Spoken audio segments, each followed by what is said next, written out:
Hello, this is Jeff, and we have another episode of You Make It, We Mock It. Today we have another super exotic shotgun slug of the future. These experimental prototypes come from Brian from Northern California, and these are some of the most advanced designs he's come up with yet. Now, Brian will send me the slugs in a little baggie, and in the baggie is a little note, and this is actually quite helpful to me. It tells me all the details I need to know about the projectile. And honestly, it helps me from screwing things up. Now, Brian calls these the Gatling Fun, which is a Gatling pun, because of the resemblance to a Gatling gun. Now, this thing is just slightly bigger than my pinky, but there's a lot of stuff going on there. We got 8 roll pins, 2 aluminum kind of washers in there that are drilled, and a stainless steel penetrator core in the middle. A stainless steel backing plate, and it's all cast in this resin. Do you know how to read a dial caliper? Well, in case you don't, this thing measures 0.675 inches. The bore is about 0.725, so that makes this a sub-caliber projectile. Therefore, we use a sabot to fill in the additional space. Now, you can think of the projectile as the rim of your car, and the sabots are functioning like the tires on your car. The sabots transfer the spin from the rifling to the projectile. In other words, like transferring the spin from your car to the roadway without the rim contacting the roadway and damaging the roadway and your rim. I hope that analogy makes sense. By using the sabots, the creators can make the projectiles out of any material, and we never have to worry about barrel damage. Now, since I actually read the comments, one comment a lot of people ask us is why we don't get a 10 gauge and do the test with that. Well, the bore of a 10 gauge is not much bigger than a 12 gauge. It's only 25 thousandths of an inch bigger than a 12 gauge, or 0.635 millimeters. That's insignificant. And then there's the fact that nobody makes 10 gauge rifled barrels. Now, I believe that Federal is the only company left that still produces slugs for a 10 gauge. You get one type of slug for a 10 gauge, and that's it. And over the years, we have developed loads from a 12 gauge that far exceed the weight and velocity of that factory 10 gauge load. Now, you'll see that I added a thin strip of yellow electrical tape to the base of this slug. Well, even though the slug is the right diameter, this is just like a little insurance policy to ensure that we have a very tight fit in the bore and our wheels are not spinning or the slug is not slipping inside the sabots. Now, you'll notice that the nose of these slugs has a kind of a concave profile to it, but it also has a kind of a thick layer of resin between that and all the other goodies inside. So I was kind of concerned that when these things impact a fleshy target, they may not break apart properly. Now, since I desperately want these things to function well, I decided to do a little modification on a few of these. Just a few. Don't be mad, Brian. And we'll be able to see if these will initiate expansion like in the ballistic gel and all that. Now, even though these things will be impacting the targets at around 1,000 miles per hour, sometimes we need a little help. Okay, I've been rambling on for way too long. I try to get these tabletop things done quickly and not bore people to death. So let's head out to the test range and see how that Gatling Fun pun function. All right, folks, we are back out at the test range testing out the Gatling Fun, Gatling gun, Gatling Fun slugs by Brian from Northern California. And we are, I think, got to measure it out. I got to confirm that we're at 20 yards. It should be 20 yards. High-speed camera set up, different cameras, and we're using the remote launcher here. And it's all set up. It's loaded, still on safe. We also have to make sure that there's nothing in the background here. We've got to make sure the range is safe and everything. Drove down there and make sure that nobody's working down there or anything like that. So anyway, let's give this round a try. I can't remember exact powder load. I think it was 20 grains of E3 with the double gas seal setup. So anyway, let's get the show going here. Okay, are you ready? I'm ready.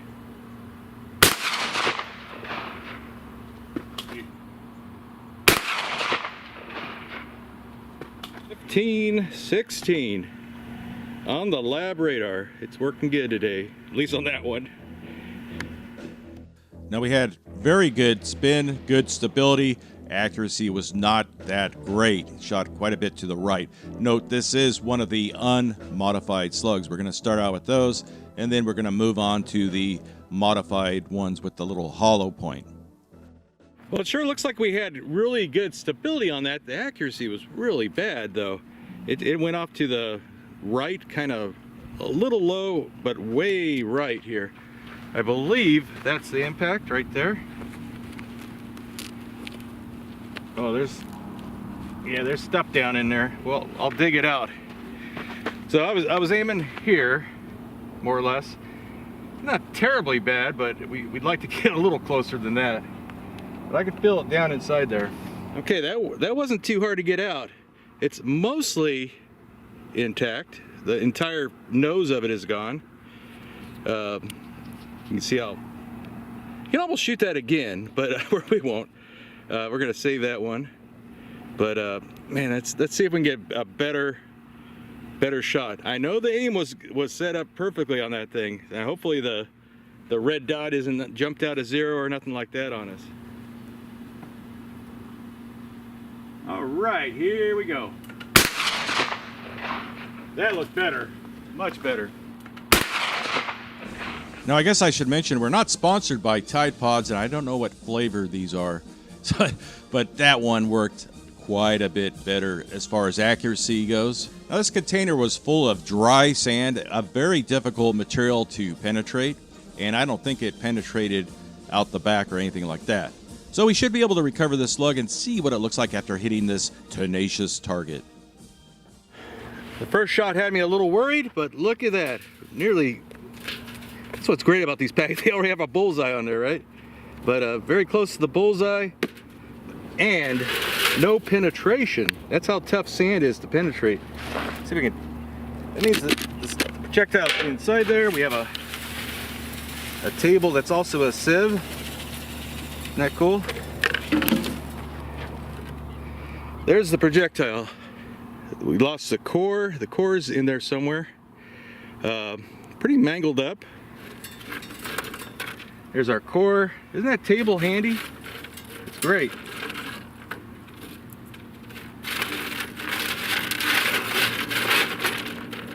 There's our base plate. So really mangled that slug up. Dumped a lot of energy, knocked the sand over. That weighed like 30 pounds or something, 20 pounds maybe.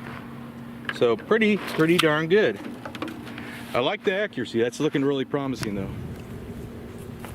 Okay, the world famous wet magazine. Now we went from a dry target to a wet target. This is more like impacting meat. Some people call this the Russian ballistic gel. Hillbilly ballistic gel. But let's see how it does. Let's see if we can get full penetration with this.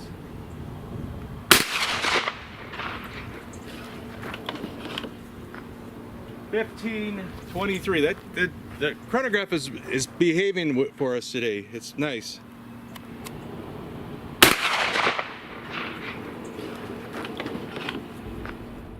Now, accuracy on this one was pretty good. It landed about 1.5 inches to the right, and we did see the slug emerging out the back, and it looked like it was undamaged. It just pierced through that 8-9 inches of wet magazine without expanding or fragmenting or anything like that. Let's open up the magazines and see what it looks like now. But here's the entry. Very big old hole.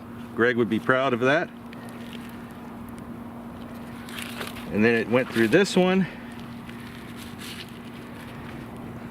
And you can see that no sign of the rods or anything coming apart on that, unfortunately. This is our third magazine, still another hole.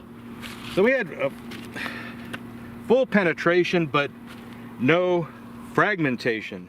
Now, shot number 4 was a near miss. It's a reminder that even at 20 yards, little variations in the construction can throw off the trajectory a little bit. Let's give it another try. I moved it about 5 or 6 feet closer.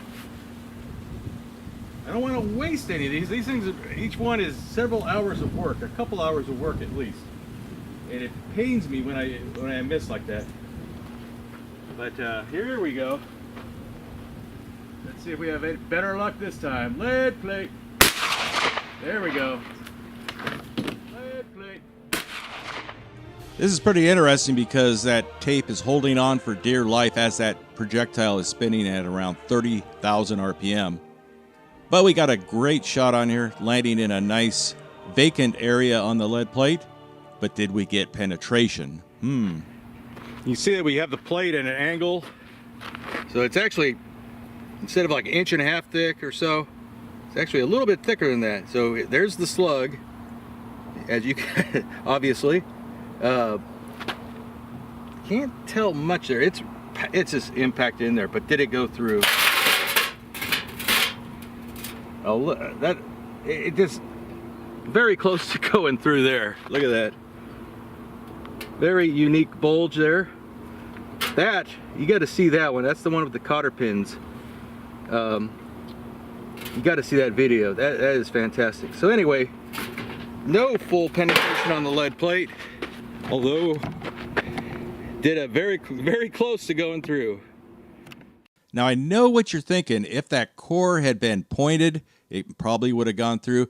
But also, because it's so thick there, that resin is kind of acting like a crumple zone, kind of cushioning the impact and preventing that core from doing its penetrating thing.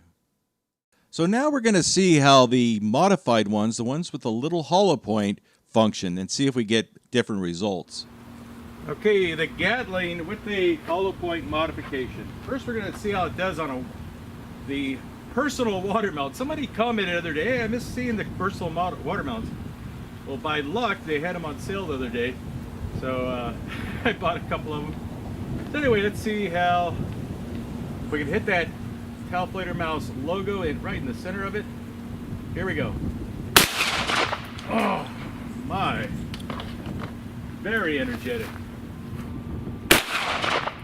Now this one shot about 1.5 inches high. Windage was good, but we just can't tell what happened to the slug. Watermelons are great targets for showing how much energy you're putting into a target, but we just can't see. We don't have anything left of it to analyze and see if it fragmented or not. So let's continue on. I almost forgot about this. This is something Brian sent a while back, and it's a 1-inch thick piece of acrylic. It's clear, so it's kind of hard to focus on, right?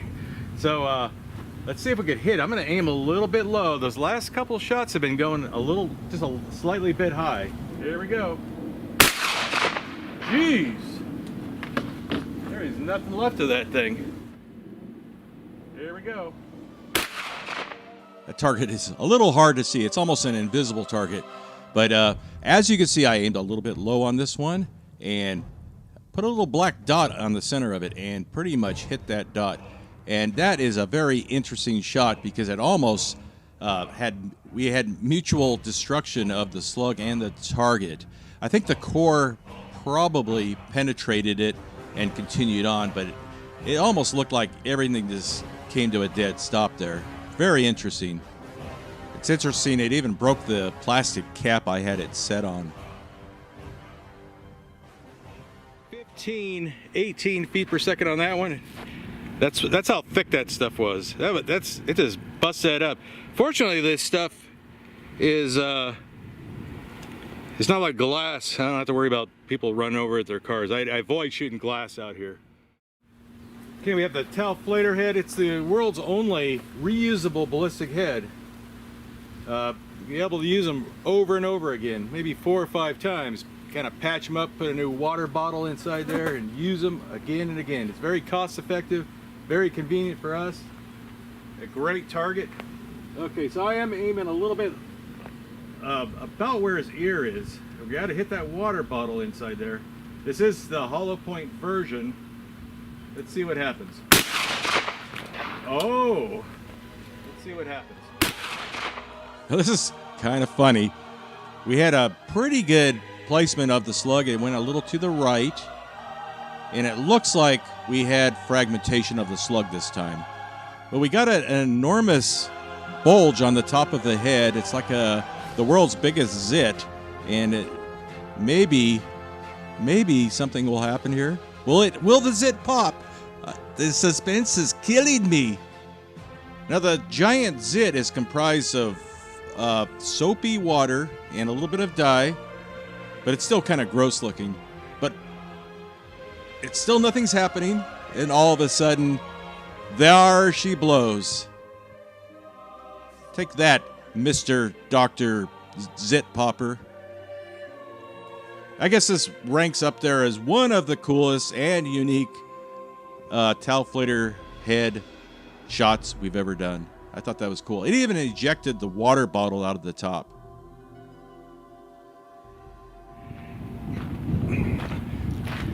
Elevation was pretty good. Veered to the right again. I was aiming dead center there. Projectile made a path like that. It somehow ejected the water bottle out when we weren't looking. It created a huge zit on top of it. Well, I wasn't sure it was ever going to pop. Then it finally burst, and then it spit our water bottle out. Finally, but not a bad shot. Always something unique with these headshots every time, though. Okay, if it penetrates through, we might be able to catch it in the wet magazines. Here we go. That did something. Here we go. And now we are talking. We are cooking with gas. We had fragmentation on this one, and we even saw one of the rods make it most of the way through the gel and go into the wet magazines. And we also saw a detonation of the gel.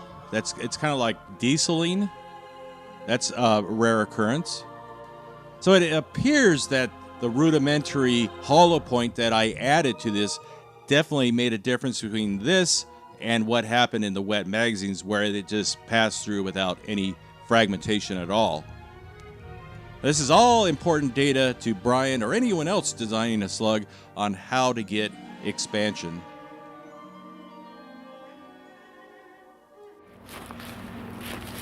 So I had about 3 of these stacked behind her, and the third one, we did capture it.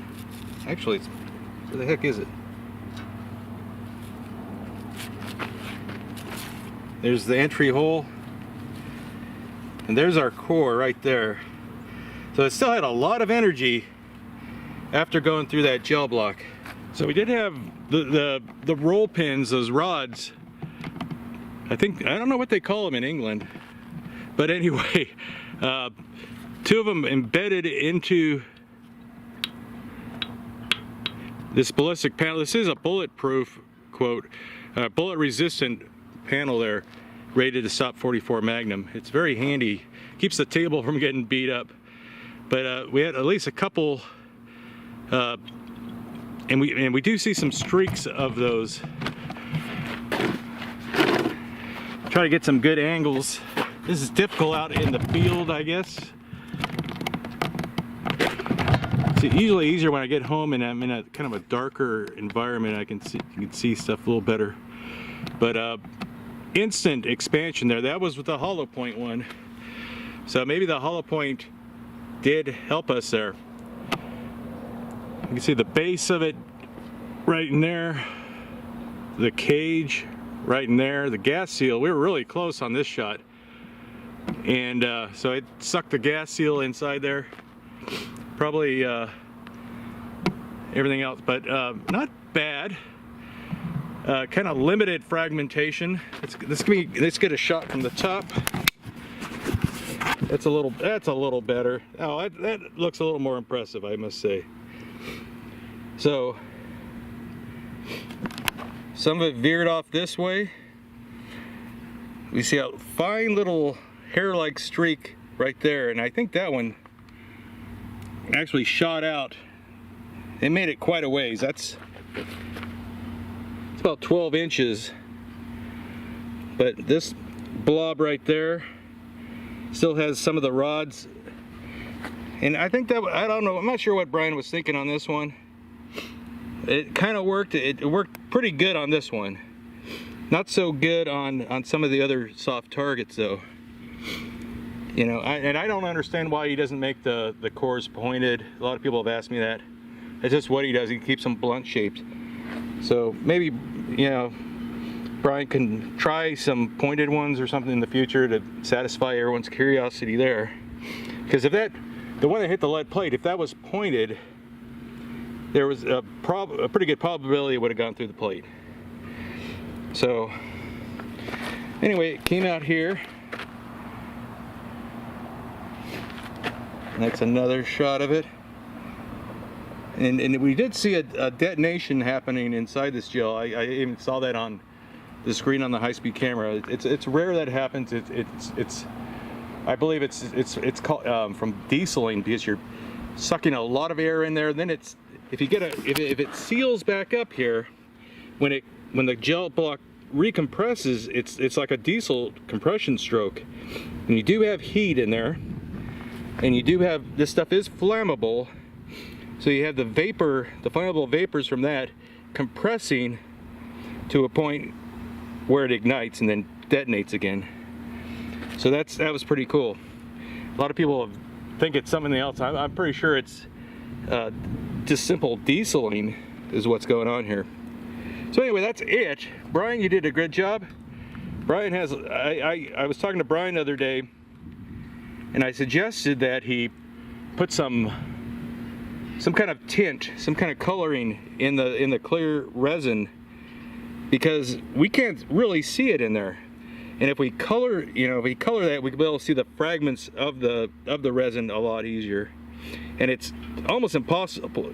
It's almost impossible when I, you know, cut the block up to find all those pieces. See, like there's like little remnants that sink down to the bottom that I miss. It all sinks to the bottom, and it's not a big deal. But anyway, that's it. The Gatling Fun Slug. Hope you guys enjoyed it. If you made it this far, thanks for rating the video, and we'll see you next time.